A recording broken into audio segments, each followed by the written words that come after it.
Okay, let's start by reading the question. The fourth industrial revolution for IR is the use of artificial intelligence and digital information in industry. A survey relating to the impact of 4IR on the economy, society, and the quality of life was conducted among 2,736 South Africans who were 15 years or older. The graph below shows the responses of the participants. So, as we look at the graph, we can see there's our axis, the y-axis as the response as a percentage. Okay, that's the area over here. Let me just indicate to you while I speak. So this is in terms of percentages. Thereafter we have the key here, which is there's three aspects to this bar. Each set, there's three bars attached to it. If you look at the positive impact, you see that there's three bars to it, and so on. And then there's a key right here at the bottom here to tell us what those three individual colors mean. So keeping that in mind, we need to approach the question. Okay, so firstly we have identified the type of graph below. So clearly we can see that we indicated that this is a bar graph, correct? Second thing is we know that there are different types of bar graphs, so we can't just say bar graph. Okay, we have the horizontal bar graph, and in this case we have a vertical bar graph, right? The horizontal goes this way, the vertical is this way. And then lastly, we know that each aspect here, for instance the positive, I did mention there's three bars attached to it. So in this case we normally have the double bar, the single bar. In this case we have multiple bars attached to it. So our final answer would be a multiple vertical bar graph. Okay, that is a detailed answer and it fulfills the question. Write down the percentage of respondents who said that 4IR would have a positive impact on quality of life. So there's two things that we have noted in the question is the positive impact and secondly the quality of life.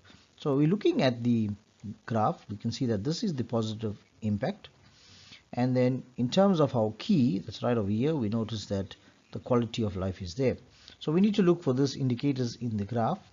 So we know that we're looking at positive impact, so this would be the graph that we speak of, this particular graph here, and our answer would be 48. Now remember it's percentage because our x-axis, y-axis, as I've explained, is in percentages. Determine the probability of randomly selecting a respondent who is younger than 15 years of age. Now in our information we read earlier, we did take note that the information presented to us is for 15 years and older. That's right at the top there in this area here. So if they are asking for 15 years and younger, then there would be no probability of any of this information being provided by anyone that's younger than 15%. So the answer would be 0%. Okay, calculate the missing value D. So D is right over here. In order for us to find D, we need to look at the other sets of bars that are similar to D. So we have this one right over here, this one here, and so on. Okay, so the other thing we need to realize that we are dealing with percentages, so everything added up with that set of bars would be 100%. So all we need to do, there's two ways of doing it. We can take 100% and keep subtracting those amounts and we'll arrive at the answer for D, or we could add up all those amounts and then subtract it from 100%. So the first one is 52, second one is 18, then there's 9, okay, and the next total is 14. Okay, when we subtract that we have 100. Now it's good to show working and steps. Okay, that will be 93 and the final answer would be 7%. So that's our amount for D.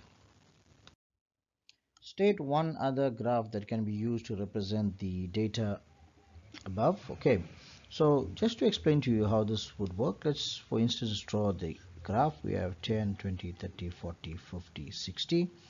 So let's make that 60, this is 30, and this is 10. Okay, so let's look at the first three, just a set here, for example, right? If I had to look at that, the first one would be 52. So what I can do is I can represent the 52 in one color. So there's my 52 here, right? So I know that all the ones that pertain to this yellow are similar to what the key says for the economy.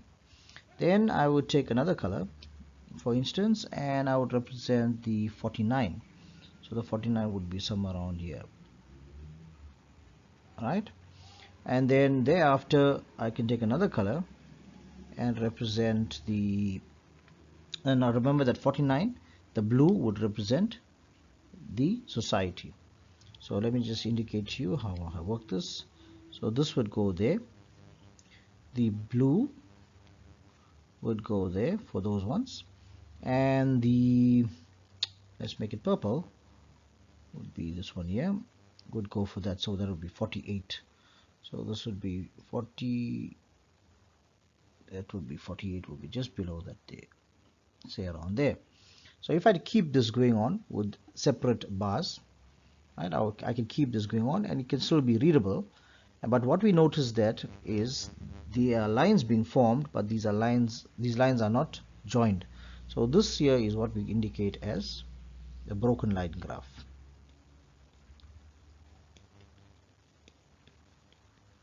So that would be your answer in indicating something like this, just to make it much more clear.